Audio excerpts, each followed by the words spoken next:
No one made chess look easier than Capablanca. But in this game against Marshall, something extraordinary happened. Here, Marshall missed what could have been one of the most original and brilliant ideas in chess history. Let's go back to the beginning and see how Capablanca's 7 rules of chess mastery played out in this fantastic game. Capablanca is playing black here against Frank Marshall, who was the US champion and also one of the top players in the world, while Capablanca at the time was up-and-coming, 20 years old, not very known, Cuban champion, which is not as impressive. And actually Capablanca shared that Marshall easily agreed to the match because he expected to win easily. But of course, little did he know. So far we've got the Queen's Gambit, everything is pretty classical, and even right now we can already see an interesting approach of Capablanca. Even though he had this really important match that he signed up for, he never opened an opening theory book.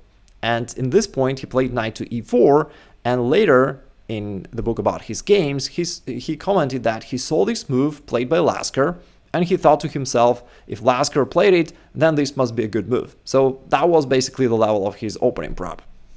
This move obviously attacks this bishop on g5 twice, and therefore white trades it off. Then Marshall goes bishop d3 to develop a bishop and to attack this knight on e4 twice. Therefore, black needs to make a decision. By the way, how would you play here? There are a couple obvious choices. You could probably either defend it or trade on c3. You could also retreat, but it doesn't look as good because you just waste time. All right. So here's the first rule of Capablanca. He did not play pawn to f5, even though this may seem like quite a strong structure in the middle of the board, because his idea was to avoid weaknesses, minimize chances for a blunder, and basically try not to mess up. Right, so his idea was, if you play sensible chess, then sooner or later your opponent will go wrong, and you don't have to do anything extraordinary. Just keep your pieces active, avoid mistakes, avoid weaknesses, and you'll be good to go. Therefore, he avoided this move pawn to f5. And by the way, I think that it's also an interesting thing to think about, because right now this does not seem like an issue for black at all. But think about this, since pawns cannot go back, especially when you make those pawn moves on your side of the board, it potentially creates those weaknesses. Like in the long run, this knight can jump forward, land to e5, and you don't have any pawn that could chase this knight away. Or white can try to start putting pressure to these central pawns because they're advanced and therefore easier for white to attack. And black may have a harder time defending them. Therefore, of course, it's not the end of the world, but nevertheless puts black at a disadvantage and somewhat risk. Back to the actual game, Capablanca just traded off knights, and now black's got an issue with development of these queenside pieces. How do you develop this bishop, for example? You cannot develop it across this diagonal, therefore Capablanca traded on c4 and then played b6, aiming to put the bishop to this long diagonal. Marshall played a great move queen to f3, countering that idea. Now the rook is attacked, and in order to cover the diagonal, Capablanca had to play pawn to c6, but now this pawn stands in the way of the bishop, potential fianchetto. Therefore, queen to f3 was a pretty nice idea by Marshall. Now, knight to e2, both sides just developed, bishop b7, castles, castles, and here white goes pawn to a4, maybe to stop black from going to b5, but even more so, I guess he was just trying to push the pawn forward and potentially trying to put pressure down here on the queen side. Anyway, Capablanca sticks to his plan and goes pawn to c5, finally opening the diagonal for his bishop and countering the queen. Marshall goes queen to g3. Now, that is another interesting moment where I'd like to ask you a little question. Obviously, black wants to develop this knight. Where should you put it? To c6 or to d7? What do you think?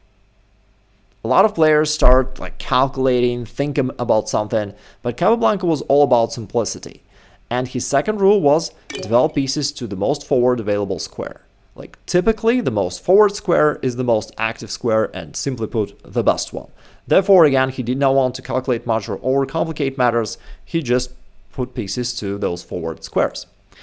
White goes knight to f4, potentially advancing the knight and maybe either trying to attack on the king side or maybe in the middle of the board, something like that. All right, it is the middle game stage. What do you do here? How do you find the right plan? There are a few different approaches here. Kasparov was known for trying to find the best plan. Lasker, on the other hand, famously said, a bad plan is better than no plan. And Capablanca, true to his style, was kind of like, no plan, no problem. You're welcome to pick the approach that you love the most. Of course, I'm exaggerating a little bit, but it still holds a lot of truth. And Capablanca used a much more straightforward and simple idea, which is called principle of the least active piece. It says if you're not sure what to do, look at every piece that you have, find the least active one, and improve its position. If you think about it right now, we've got the queen and those two minor pieces which are developed, and we've got two rooks doing completely nothing.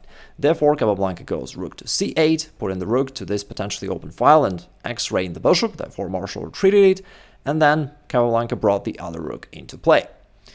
White played rook to e1, kind of doing a similar thing, and now I've got another little question for you. What do you think about pawn takes d4? It's a very usual move in such positions and in general. Do you think it's a good one or not? If you've been a part of the Igor Nation for a while, you already know the answer. To take is a mistake. Avoid unmotivated exchanges, and while considering an exchange, always be sure that you don't help your opponent to activate his position. And in this case, it is just a classical example of what not to do. While trading pawns in the middle of the board, you help your opponent to activate this rook. And because of that, because it now x-rays the queen, this d5 move is becoming very unpleasant. It'll put pressure down here, and you cannot recapture because of that rook. Moreover, imagine you try to do something against this threat. Let's say you move the knight away, all right? And you're also kind of trying to open up your pieces. White can even sack the knight right here, again using the power of this rook and this bishop. And then after the trade, there are different ways for white to go about this. For example, white can capture with a rook, hitting the queen, and once the queen moves, there is even a sudden checkmate. Capablanca, of course, was a subscriber of the channel and knew the rule, therefore he played knight to a5. Marshall played rook to d1, also bringing all his pieces into play, and now Capablanca needs to make some decision. All his pieces are now quite active and there is no obvious move to play. What do you do then? Well, it's time to attack. And Capablanca, true to his style, was not trying to win the game on the spot. He was looking for the easiest target, the most attainable one, which is a pawn, which brings us to the next rule of Capablanca. Attack pawns, they are easy targets. White goes queen to g4, and how would he play here? Would he capture the pawn here or not? What do you think? Well, this brings us to the next rule of Capablanca. Again, he was very diligent in trying to not mess up and not blunder. Therefore, one of the ways to do that is asking yourself, what does my opponent want? What is the reason of this move? Why did white play queen to g4? It's quite clear that a strong player would not miss this move bishop to a4, because that's the only idea really behind the previous move. Therefore, white is definitely planning something. So what is his idea? What if bishop takes a4, hitting the rook? Marshall planned knight takes c6, which would turn things around. It hits this pawn, this rook, and if the knight is accepted, bishop takes e6 comes with a double attack, and at the end of the day, white will come out on top. Here in this line, after we make all the captures, white ends up with an extra pawn and a dominant position. Instead, Capablanca plays pawn to c4. Poor bishop. It's like, having a nice view out of your window until they build this skyscraper right in your way. Marshall got mad and played pawn to d5, and what I love about this guy is that he never hesitated to put things on fire. His idea was that if black were to capture the pawn, which Capablanca didn't, Marshall planned to recapture, which looks like a blunder at first, but now as we get into this line, black would realize that capturing this rook does not win it, because that will leave this other rook undefended that stands behind, and it just creates this messy, unclear situation. Capablanca didn't mind a little snack and grabbed this pawn. Also, it attacks the rook. Rook is moved away. And now another little question. Should you take here or not? What do you think? Now, I'm not saying it's a bad move, but you shouldn't play that move automatically, which is what most chess players play. Because of the same rule, to take is a mistake.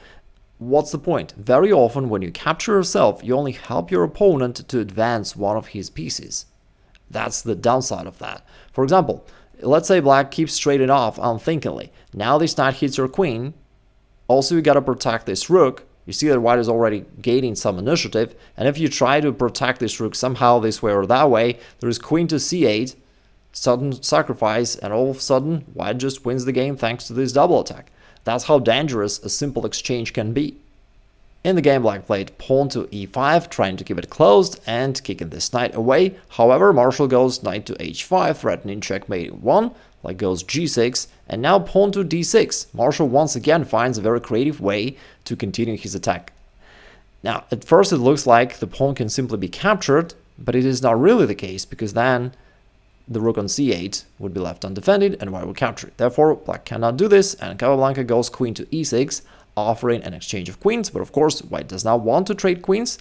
White is down a pawn, and they want to attack. Therefore, white goes queen to g5. What do you do here? Well, this brings us to the next rule of Capablanca. Neutralize opponent's pieces on your side of the board. Whenever you see opponent's pieces, and pawns to some extent as well, on your side of the board, you always want to get rid of them, because they are the biggest source of trouble and danger for you. In light of that, since we cannot capture the knight right away because of the queen, pinning the pawn down to your king, Capablanca played king to h8, renewing the threat to the knight and trying to get rid of these pieces. White goes knight to f6, and now black can capture the pawn on d6. After this trade, looks like Capablanca kind of successfully took over, getting rid of this advanced pass pawn, trading off some pieces. Looks like he's about to win the game. But actually the fun just begins. White played bishop to b1, rerouting the bishop to a better diagonal. And what should black do now? Well, there are two rules that we've been talking about before. One is black would love to get rid of these two pieces. However, right now there is no way to do that. And the second universal idea is principle of the least active piece. Find your pieces which are doing nothing and bring them to a better square. In light of that, Capablanca played knight to c6, bringing the knight back to the center of the board, and white goes bishop f5. Pretty cool creative move. Hits the bishop. Of course, the question is, how about black simply capturing the bishop? Black didn't, because that would be a losing blunder. White now can play queen to h6, threatening checkmate in 1, queen takes. And the issue with this variation for black is that you cannot take this knight anymore because it is guarded by the queen. That was the reason behind the bishop sacrifice. When the pawn was on g6, white couldn't do this. Black would simply capture the queen. But now the knight is protected. So that is the trick. Bishop f5 hits the rook. But of course, at first it looks like, so what's the problem? Just move the rook away. This is exactly what Capablanca did. And now, that was this absolutely stunning moment where there was a move where they both missed it, but it's easy to kind of understand that because it's a really mind-boggling idea. The idea is bishop to d7. And at first it may not seem that impressive, but as you really understand everything behind this move, you realize how unique and brilliant the idea is. There is a tactical idea behind it, but there is also a very deep strategic one.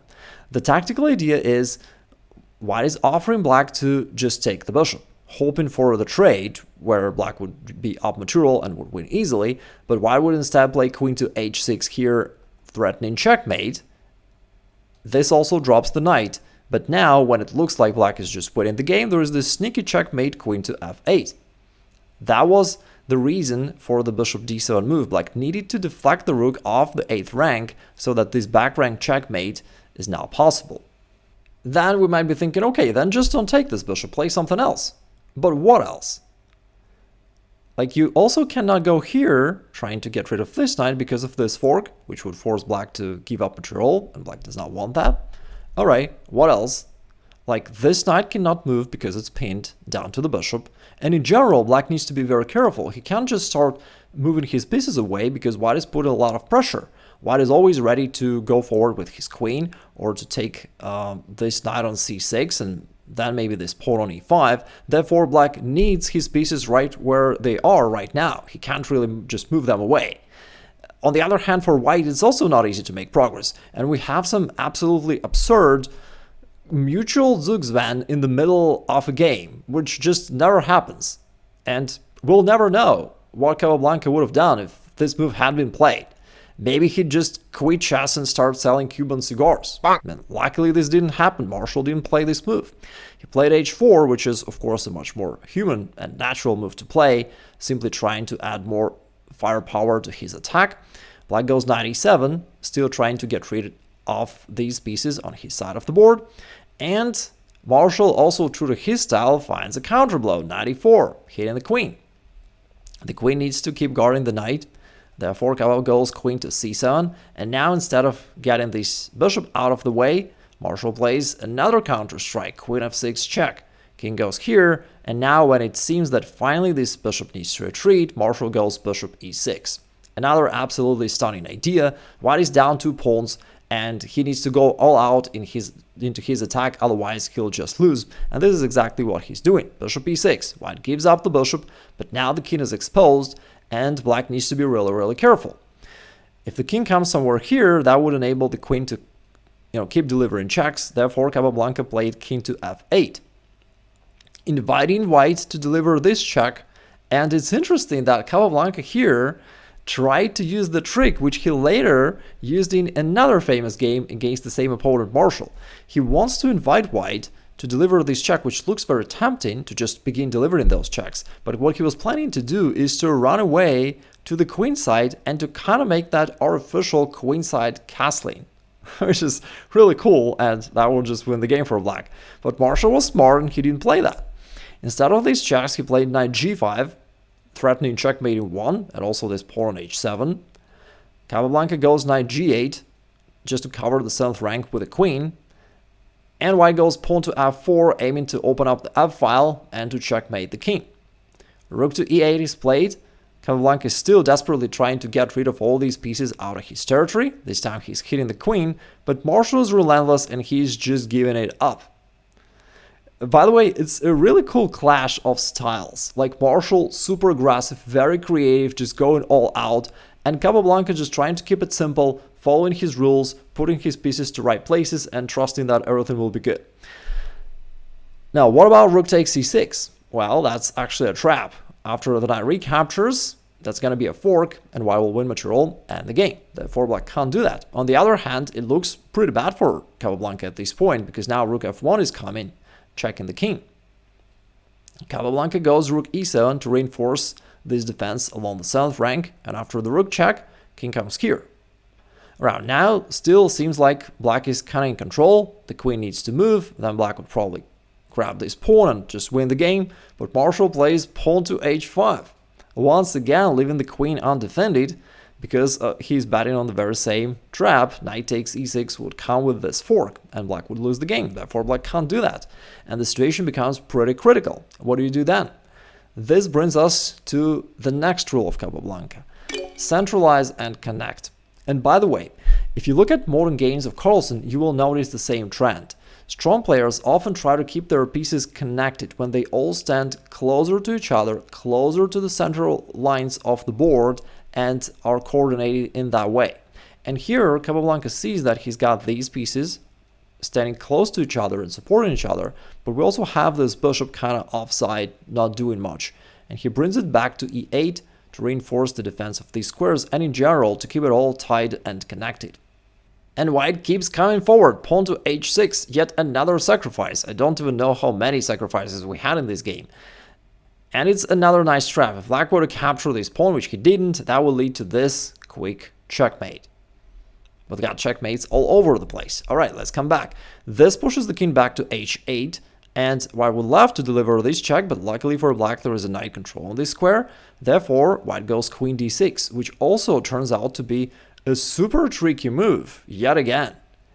First off, black can't take this pawn on e5, because that would drop the queen right here. And how about trading queens? That seems like the easiest solution to, eliminate white's attack. But not really, because now white's got this strong passer pawn, and it also hits the rook. On top of that, he can continue his attack, strangely and suddenly, hitting this bishop. And the issue for black is whenever this bishop disappears, let's say black tries to defend it and white just sacrifices the rook, that leads to the stunning smaller checkmate. Actually, it's just another illustration of the rule to take as a mistake. If black takes here, it helps white to advance the pawn and make it more dangerous. Therefore, instead, Capablanca played queen to c5, trying to attack the pawn that way. And Marshall goes queen d4, offering an exchange on his terms. He says, do you want to take? Go ahead, that'll help me to repair my pawns and give me some dangerous passers in the middle of the board. Capablanca instead captures on e5 with a rook, saying no thank you. And now white plays queen to d7, sacrificing this queen once again. What's the catch? Black can't take it because of the same knight to f7 smothered checkmate. And on top of that, the queen also creates checkmating threats along the 7th rank. And actually, I feel bad for Marshall. He played some really genius chess. It just was an unfortunate thing for him that he faced a machine. And Capablanca played rook to e7. Actually, he was called an invincible chess machine for the precision of his play. And he was just following these rules that he came up with really methodically. He always asked himself, what does his opponent want? And he was sure to prevent this from happening. Now, rook to f7 covers those squares, attacks the queen once again, and white played another relentless move, rook to f7. And since at this point no one could really understand what is going on, they agreed to a draw. Oh, just kidding. Of course, Capablanca captured the queen and white resigned. I mean, white was relentless in his attack, but he just gave up a little bit of too much of material. And if you enjoyed this style of Capablanca, if you want to master it further, there's also this video, which you will definitely enjoy as well. And if you want to put it all together in a simple system that you can use in your own games, head to this free masterclass up there.